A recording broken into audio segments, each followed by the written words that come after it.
ప్రభువు నమ్మదగినవాడు. ఆయన మిమ్మును స్థిరపరుస్తాడు. మిమ్మును స్థిరపరుస్తాడు, ఆత్మీకంగా స్థిరపరుస్తాడు. నీ జీవిత సాక్ష్యం విషయంలో నిన్ను స్థిరపరుస్తాడు. తన నామ మహిమార్థమై నిన్ను స్థిరపరుస్తాడు.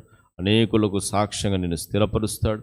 నీవు ప్రకాశించి ప్రభువులో ఆనందించే విధంగా ప్రభు నిన్ను స్థిరపరుస్తాడు. నీ పట్ల ప్రణాళిక, దేవుని ఆలోచన, ఉద్దేశాలు నెరవేర్చబడే విధంగా ప్రభు నిన్ను స్థిరపరుస్తాడు. ప్రభు నీ పట్ల తాను ఉంచిన తలంపులన్నీ నెరవేర్చబడినట్లుగా ప్రభు నిన్ను స్థిరపరుస్తాడు. నమ్మదగిన వాడు.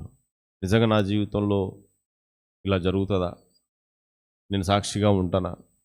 నేను పరిచయం వాడబడతానా? నేను కుటుంబంలో సక్సెస్ఫుల్గా ఉంటానా? లోకానికి వెలుగుగా వాడబడతానా? ప్రభు అంటున్నాడు, నమ్మదగిన వాడు. వాక్యంలో రాయబడ్డది, ప్రభు నిన్ను స్థిరపరుస్తాడు.